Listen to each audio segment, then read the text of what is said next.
Time now for our rants and raves, and first up is Jon. Thanks, Emily. I have a rant against poorly contextualized coverage of preparations for the Derek Chauvin trial verdict.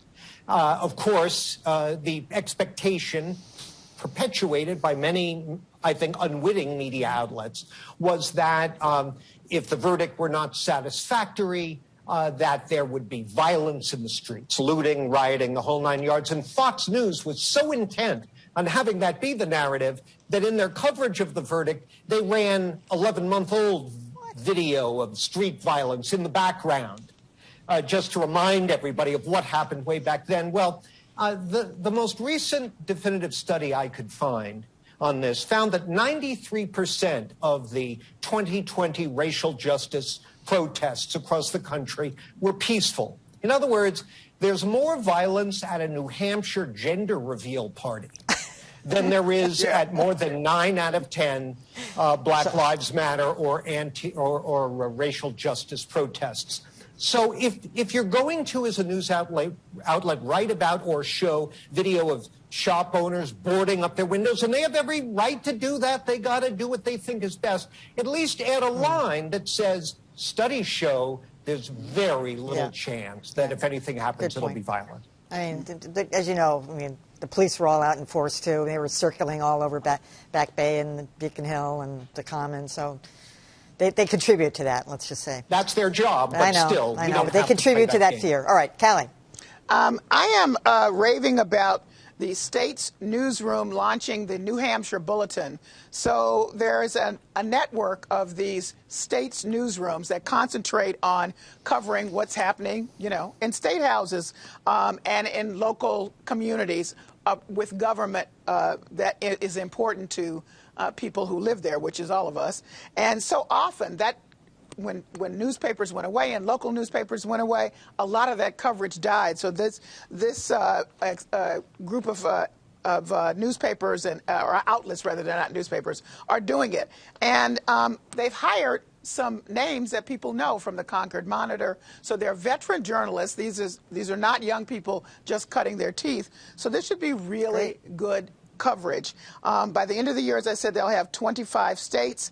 This one is the New Hampshire Bulletin, and I just noted that Anne Marie Timmons, who spent 25 years at the Concord Monitor, is joining, as well as Dana Wormald, who's editor-in-chief of this new one. Good luck to them. Yeah, I think it's great. Yeah. All right, Lylah. So I have a rave for the University of Rhode Island, which launched a new lecture series this week focused on the First Amendment. It's just fascinating to me, and I think it's a well needed and important thing to do, to bring these discussions with journalists about the First Amendment to the public. The series is named after Jim Tarasani, who for 40 years was Tarakani. I'm terrible with pronouncing names, so sorry. But he's a legendary journalist in Rhode Island. He spent 40 years at Channel 10 and really fought for First Amendment rights and the importance of the news and local news. So it's just wonderful to see more discussion around the importance of those things. I think he did a stint in jail, too, for not revealing a source or something. For not revealing a source, that's right. I think that was 2004. Yeah. All right, Mike.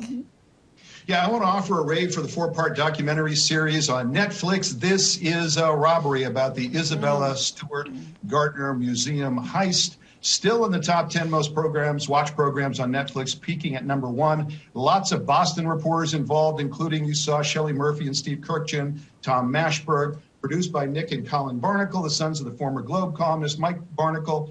It doesn't solve the Gardner heist, but it does lay out in one place all these tantalizing details, and it's full of fascinating characters. It was interesting to see so many people like Miles Connor, who I had interviewed years ago. What we still don't know is, where are the darn paintings? I know. And, I always thought that Tom Mashberg was onto something. He was taken blindfolded and was shown these things rolled up, but we never knew what the story was there. It's a great tale. Thanks, Mike. All right, well, finally tonight, I have a rare rave for a government agency. Can you believe that? I'm raving for NASA. Here's a look at its social media site. So this week they were tweeting out the launch of the Mars rocket, and then that great video of that little miniature helicopter taking off and landing a couple of times. And you just saw the enthusiasm from the group of people. Can you imagine being able to accomplish that? And I just thought it was sort of heartwarming that this group had the wherewithal to kind of like keep it in our news feeds at a time when all the news is just so grim and so awful. And here's this government agency, really looking to the future. And just the world of science is just so fascinating. And I was just thrilled to see that, frankly, even if it was a government agency.